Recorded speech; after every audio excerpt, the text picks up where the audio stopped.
네, 반갑습니다. 내 보험의 목적지를 모르시는 분들을 위한 고객분들의 보험 나침반 이주영 팀장입니다.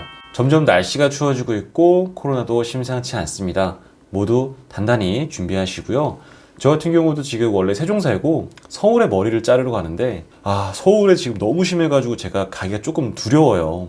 가족도 있기 때문에. 그래서 지금 머리를 자를 수가 없습니다. 근데 이번 주 같은 경우는 마스크 2겹을 끼더라도 꼭 자르고 와야겠어요. 진짜 상황이 좋지 않은 만큼 모두들 준비 잘 하시고 꼭 건강 잘 챙기세요. 네, 그럼 오늘 주제 바로 시작하도록 하겠습니다. 네, 오늘은 여러 수술비 중에서 제가 그중 가장 많이 추천드리는 엔대 수술비에 대한 말씀을 드릴 건데요. 보통 엔대라고 말하는 분도 있고 특정 질병 수술비라 말하는 분들도 있습니다. 크게 단점과 이를 보완하는 강점에 대해서 말씀을 드릴 겁니다. 자, 우선 1차적으로 단점의 경우는 우리가 회사별로 119대, 123대, 112대 이렇게 지칭하는 게 상이합니다. 근데 엔대 같은 경우는 그 특정 질병으로 인한 보상이기 때문에 질병 코드가 나와야 돼요. 그래서 내가 보상받고 싶은 수술이 만약에 내가 가입한 보험 약관에 그 질병 코드가 없다고 하면 사실 보상이 어려울 수도 있는 거죠. 특정 질병 엔대 같은 경우는 보장의 사각지대가 발생할 수 있습니다. 이게 가장 큰 아쉬움이에요. 하지만 저는 그보다 더 큰 강점이 있다고 판단돼서 보통 엔대를 수술비 중에서 가장 우선으로 말씀을 드리는 편인데요. 우선 첫 번째 강점을 말씀드리자면 비관혈과 관혈에 상관없이 높은 보장으로 준비가 가능하다는 점입니다. 자, 우선 이거는 1호종 수술비를 좀 빗대서 말씀을 드릴게요. 자, 1호종 수술비 같은 경우는 보통 이런 식으로 구성이 되어 있습니다.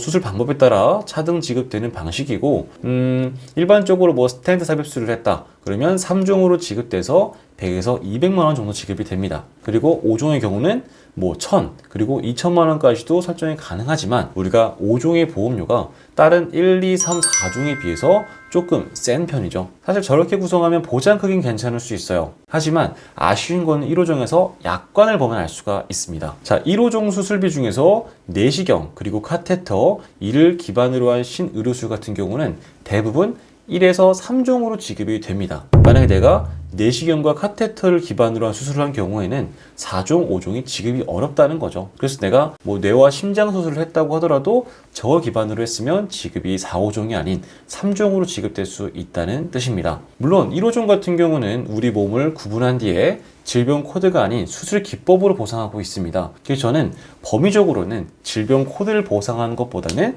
저런 식으로 수술 기법을 보상하는 게 조금 더 넓다고 판단이 되는데요. 그러나 내가 내시경으로 인한 수술에서는 큰 보장이 어렵다고 하는 게 사실 저는 그게 큰 강점으로 보지는 않습니다. 그래서 보장 금액도 높게 설정이 가능하며 그래서 저 같은 경우는 관혈이거나 비관혈이어도 상관없이 수술의 정에 맞으면 보상 가능한 엔대를 조금 더 지향하는 편입니다. 자, 두 번째 강점을 말씀드리면 우리가 뇌혈관 질환이랑 허혈성 심장질환 수술비와 비교했을 때 말씀드리는 게 편할 것 같은데요. 자, 우선은 뇌혈관 질환과 허혈성 심장질환 수술비의 지급 기준 약관입니다. 이런 식으로 I 코드가 대부분이며 보통 허혈성 같은 경우는 부정맥과 빈맥은 보이진 않아요. 물론 요즘은 심장질환 수술비도 나오긴 했는데 I49만 끼는 경우가 종종 보입니다. 엔대 수술비에 있는 뇌와 심장 수술을 보겠습니다. 자, 우선은 심장 같은 경우는 부정맥, 빈맥 등을 포함한 질병 코드 I52까지 가능하고요. 자, 뇌혈관 같은 경우는 뇌혈관 질환뿐만 아니라 뇌 전증도 가능한 회사가 보일 수가 있습니다. 그래서 저 같은 경우는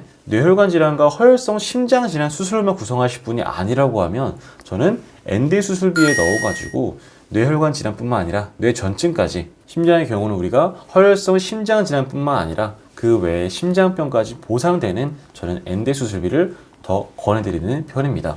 정리를 드리자면 엔대 수술비 같은 경우는 수술의 정의에만 부합하면 우리가 관혈, 비관혈 이런 걸 구분 없이 보상이 가능합니다. 단 이거는 회사마다 차이가 있으니 꼭 회사 약관을 참고하셔야 됩니다. 그리고 뇌혈관과 허혈성 심장질환 수술비의 보장을 커버하며 특히 심장 쪽은 더 넓게 보상이 가능하다는 거죠. 다만 아쉬운 거는 그 해당하는 질병 코드가 나와야 지급이 될 수 있다는 겁니다. 그래서 보상의 사각지대가 볼 수 있다. 네, 우선은 제가 말씀드린 이 부분에 공감을 하신다고 하면 엔대 수술비를 준비하시는 걸 권해드리겠습니다. 그리고 엔대 같은 경우는 그 상품을 구성할 때의 최저보험료 그리고 연기의 기준 그리고 회사별로 119대냐 123대냐 112대냐 즉 보상의 범위 차이가 있을 수 있습니다. 그래서 이 세 가지를 꼭 확인하고 준비하시는 걸 권해드리는 바입니다. 그래서 원하시는 방향성을 말씀 주시면 제가 거기에 맞게 어떤 회사의 엔대 수술비가 가장 적합한지 판단한 뒤에 안내해 드리도록 하겠습니다.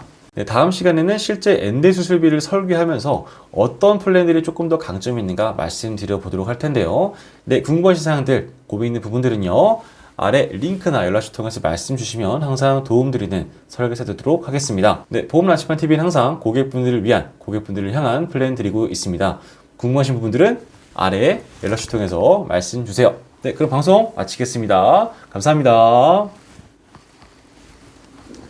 본인은 주 글로벌 금융판매 보험 대리점 소속이며 다수의 보험사와 계약 체결 및 대리 중개하는 보험 설계사이고 보험회사로부터 보험 계약 체결권을 부여받지 아니하였습니다. 주 글로벌 금융판매 대리점 소속 보험 설계사는 해당 상품에 대해 충분히 설명할 의무가 있고 가입자는 가입에 앞서 이에 대한 충분한 설명을 받으시기 바랍니다.